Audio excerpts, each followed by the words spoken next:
Certains avaient été trouvés enterrés loin dans la forêt.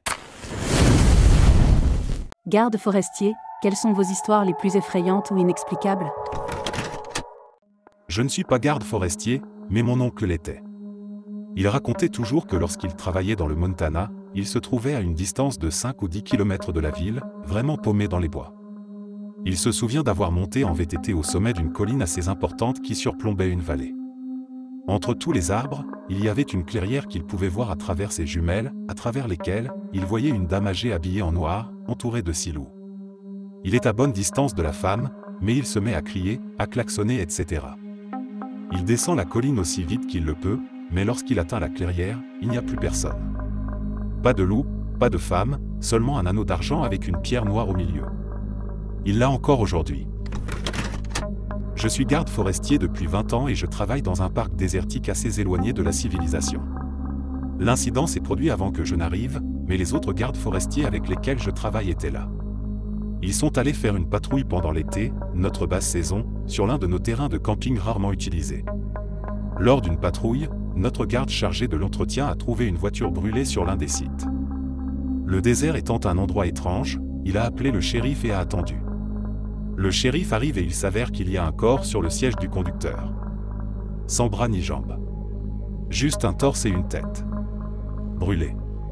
Les shérifs ont simplement indiqué qu'il s'agissait d'un accident et ont enlevé le véhicule. Nous sommes proches du Mexique et nous sommes confrontés à un important trafic de drogues illégales. Je suppose donc qu'il ne se donne même pas la peine d'essayer d'élucider ces affaires. Je n'étais pas garde forestier, mais je vivais à la périphérie d'un parc national dans une cabane. Il fallait faire 5 km en voiture depuis la route principale pour accéder à la propriété, et nous n'avions ni plomberie ni électricité. Cette propriété se trouvait juste à côté de l'endroit où les parcs commençaient, et c'est un euphémisme que de dire que c'était le milieu de nulle part. Mon coloc de l'époque effectuait un stage au service des parcs, mais c'est un citadin. Tous les soirs, à la tombée de la nuit, j'entendais des bruits dans les bois, ce que je pensais être une personne qui marchait, mais elle s'arrêtait dans des zones particulièrement envahies de la forêt, de sorte que votre esprit commence à douter de lui-même. La cabane n'avait pas de porte verrouillée et les propriétaires ne voulaient pas que j'en installe une, alors j'ai commencé à dormir dans ma voiture.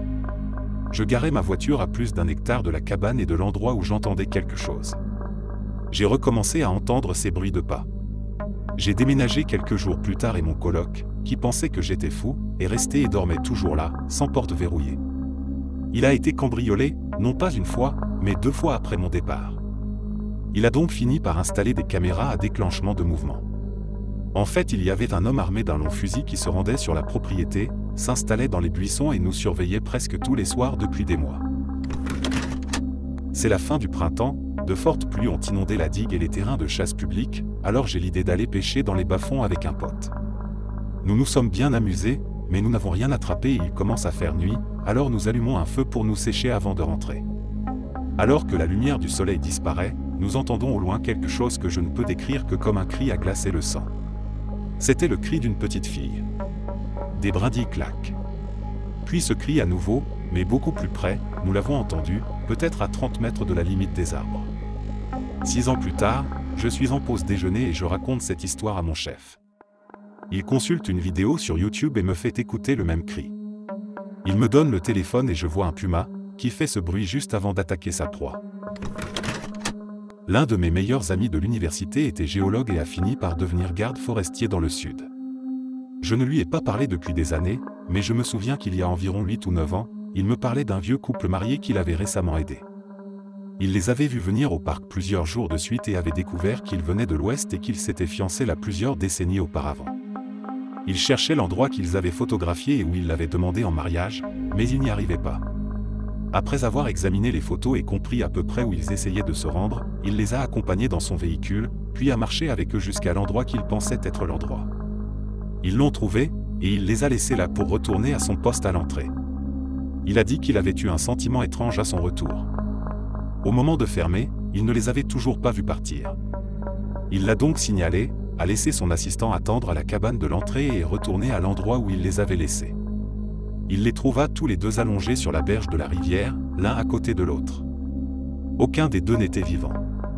Il a appelé les flics. Il a fait toutes les démarches nécessaires et est rentré chez lui.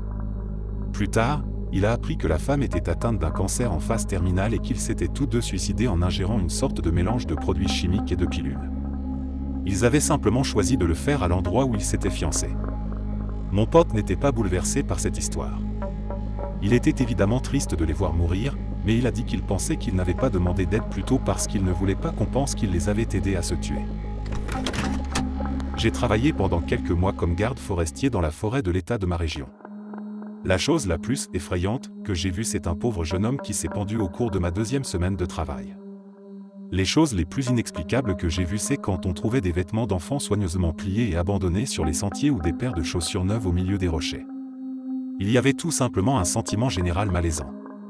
Les premières semaines, j'étais facilement effrayé, mais une fois que j'ai pris l'habitude de passer des heures seul dans les bois, il a fallu beaucoup de choses pour m'ébranler. Lorsque la forêt devient silencieuse, faites vos bagages et partez. Il faisait nuit et nous étions assis autour du feu de camp lorsque nous avons entendu quelque chose derrière un buisson près de notre camp. Au lieu d'aboyer, mon chien s'est mis à gémir. Je n'y ai pas prêté attention et je me suis contenté de m'occuper du feu. Après quelques minutes, nous avons entendu d'autres bruits provenant d'un autre buisson. Cette fois, mon chien se lève, va vers la tente et gratte la porte parce qu'il veut entrer. Je lance quelques pierres dans la direction où j'ai entendu le bruit, mais rien ne se passe. J'ai peur maintenant, je jette quelques morceaux de bois sur le feu et je monte dans ma tente avec mon chien en espérant que la lumière du feu éloignera ce qui se trouve dehors. Nous finissons par nous endormir et, heureusement, nous n'avons pas eu d'autres perturbations pendant la nuit. Le lendemain matin, je suis allé derrière les buissons où nous avions entendu les bruits et j'ai trouvé des traces de pumas qui tournaient autour de notre camp. Je suis bien content de ne pas avoir cherché la nuit quand j'ai entendu les bruits. Ma mère a travaillé en tant que garde forestière dans les années 70. Elle travaillait à la radio, je crois. Elle a dit qu'elle avait entendu son ami mourir dans un feu de forêt à la radio. Je pense que ce serait l'une des pires choses qui puisse arriver à quelqu'un. Ma cousine travaille pour le service forestier dans la région du Montana et j'ai décidé de l'accompagner pour tester les eaux. Elle travaille dans le domaine de l'hydrologie et doit se rendre au milieu de nulle part pour tester les cours d'eau et le ruissellement de la neige afin de s'assurer qu'il n'y a pas de contaminants. Nous allions devoir camper sur place pendant 2 nuits, alors nous avons rangé tout notre matériel dans des sacoches et nous avons commencé à rouler. Le premier jour et la première nuit ont été extraordinaires. Les paysages sont magnifiques et la qualité de l'air est excellente. C'est vraiment très paisible. J'adore cette région et j'aimerais y aller plus souvent. Quoi qu'il en soit, nous avons commencé le 2e jour et ma cousine m'a dit « Tu veux voir quelque chose de bizarre ?» Bien sûr, j'ai répondu par l'affirmative, et elle m'a donc emmené sur un chemin de traverse dans un tout petit ravin. Nous avons fini par nous éloigner d'environ 2 heures du chemin que nous avions tracé. À la toute fin de ce repli de terrain, elle descend de cheval et me dit d'en faire autant. Nous les attachons dans cette magnifique petite clairière et elle me dit de suivre ce petit sentier sauvage et d'apporter notre petite radio rechargeable. C'est une de ces radios que l'on peut brancher ou remonter, et qui sert aussi de lanterne si on en a vraiment besoin, mais cela tue rapidement les piles. C'est ce que je fais et, au milieu de nulle part, il y a une énorme bobine de fil qui sort du sol. Le fil lui-même n'était pas bizarrement gros, comme un fil de transmission enterré, mais petit, comme un câblage de 10 ou 12 gauches pour une maison. Il s'enfonçait dans les broussailles et les arbres, et c'est tout naturellement que j'ai décidé de le suivre par curiosité. Ma cousine me suit, et ce fil, après être sorti tout droit du sol, passe à travers les branches des arbres, puis revient au sol, serpente autour des rochers et finit par aboutir à une prise de courant. Cette prise est montée sur le côté d'un bureau. Il ressemble à un bureau de maître d'école de mon enfance, avec une base en métal et une espèce de couverture en bois sur le dessus. Pas de chaise, pas de bâtiment, rien, juste cette prise et ce bureau. Je suis en train de regarder ce bureau au milieu d'une forêt quand ma cousine prend la radio, tire sur le cordon et la branche dans la prise. Cette saloperie s'est alors allumée et a commencé à émettre des sons bizarres. Le fil était alimenté de quelque part. L'endroit où nous nous trouvions n'était pas accessible par la route, il n'y avait aucun bâtiment à des kilomètres à la ronde et il n'y avait personne d'autre aux alentours. Et pourtant, il y avait une prise de courant. Bizarre comme tout. Pas de jumpscare ou de cadavre, juste un bureau électrique isolé au milieu des bois. J'aurais aimé prendre une photo. Je chassais sur un terrain public avec mon père, à plusieurs kilomètres de tout ce qui pouvait ressembler à un sentier. La journée passe et il ne se passe pas grand-chose, le temps est pourri et je n'entends pas de coups de feu lointains, donc je pense que les cerfs ne bougent pas beaucoup. Je dis par radio au vieux que je vais rentrer, et nous nous donnons rendez-vous là où nous nous étions séparés ce matin-là. Une vingtaine de minutes plus tard, j'étais agenouillé au bord d'un étang, en train d'enlever toutes mes couches de camouflage encombrantes. Je m'amusais à mettre des choses dans mon sac tout en écoutant de la musique avec mes écouteurs. Je ne me souviens plus si j'avais enlevé mon chapeau orange vif ou non pour enlever mon pull. J'avais en ma possession tout l'équipement approprié pour me désigner comme chasseur. Alors que je fouillais dans mon sac, j'ai cru entendre la faible basse de quelqu'un qui criait. J'ai donc retiré un écouteur et j'ai remarqué qu'accroupi sur le bord opposé de l'étang, il y avait un garde forestier solitaire qui m'observait en quelque sorte. Je me suis levé, mais je n'ai pas fait de signe, et je n'étais même pas sûr qu'il m'ait crié dessus, alors je ne lui ai pas crié quoi que ce soit. Nous nous sommes regardés dans les yeux pendant ce qui m'a semblé être quelques minutes. Pour être clair, nous ne faisions rien d'illégal, mon fusil était déchargé à ce moment-là, et nous respections toutes les lois et réglementations. Je me suis penché sur mon sac, j'ai sorti mon talkie-walkie et j'ai appelé mon père par radio, nous avons de la compagnie. Je n'avais pas de mauvaises intentions, je ne voulais pas que mon père descende la colline en titubant et qu'il soit surpris par un sympathique agent des forces de l'ordre.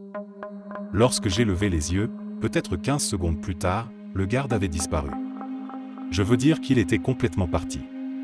Finalement, je retrouve mon père et je commence à lui raconter ce qui s'est passé. Ouais, aussi profondément enfoui que nous soyons, il a probablement pensé que nous préparions un mauvais coup, et il a pris la piste quand il t'a vu sur une radio. Ils se font piéger comme ça. Mon père a fini par m'expliquer que dans cette zone, il y a quelques années, il y avait un groupe de chasseurs psychopathes qui faisaient la chasse aux gardes forestiers. Certains avaient été trouvés enterrés loin dans la forêt. Merci d'avoir écouté jusqu'à la fin. N'hésitez pas à vous abonner et à aimer la vidéo, si vous ne voulez pas être la proie d'un groupe de chasseurs psychopathes. À la prochaine vidéo.